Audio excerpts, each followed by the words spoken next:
Suddenly, the door to the room opened and three men dressed in the army camouflage sets entered a quiet room scented with disinfection.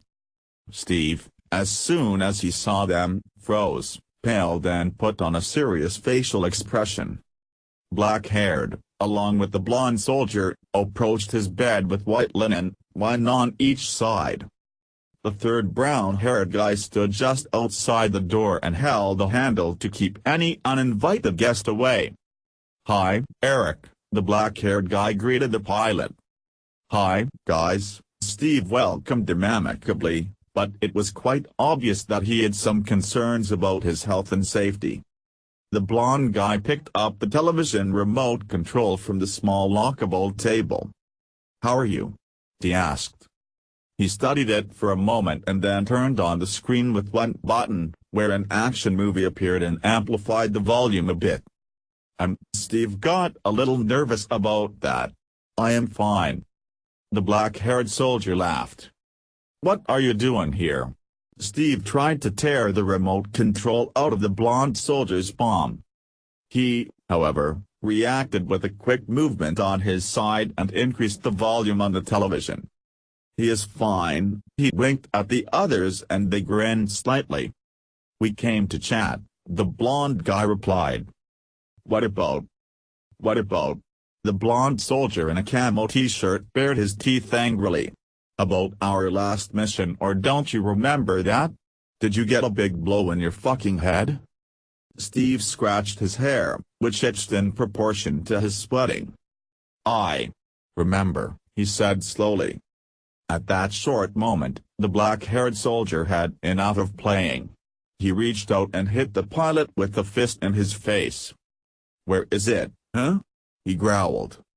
Steve looked at him guiltily and received the punch calmly he deserved. "Tell me where you hit it." The blonde soldier increased the television volume one more time. "Because what you're doing right now is not a very heroic gesture." "I don't have it," Steve refused. The black-haired guy grabbed the wounded pilot by the collar of the hospital clothes furiously. "Try again," he barked. Steve knew he could not deny it for any longer. "I might tell you if you pay me," he revealed that had something to do with the issue. "How much?" the blonde guy asked in a grumpy way. 20, Steve answered insolently. He kept looking from one to the other. 20? The blonde soldier yelled loudly in disbelief. "Are you crazy?" He gave a sign to the black-haired soldier standing opposite him.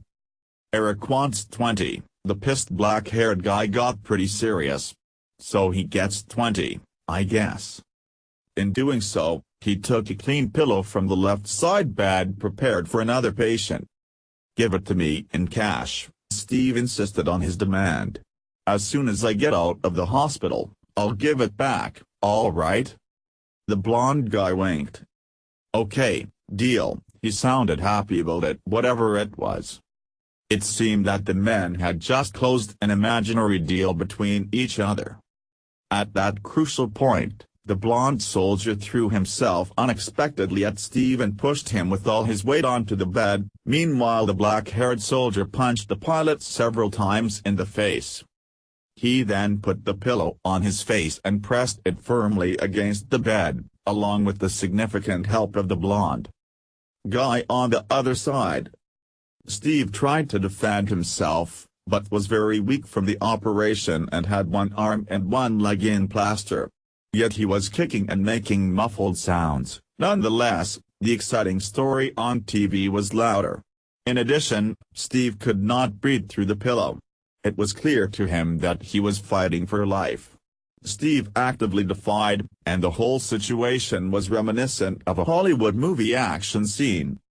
However, two muscular soldiers held him in such a tight grip until their knuckles on the hands turned white.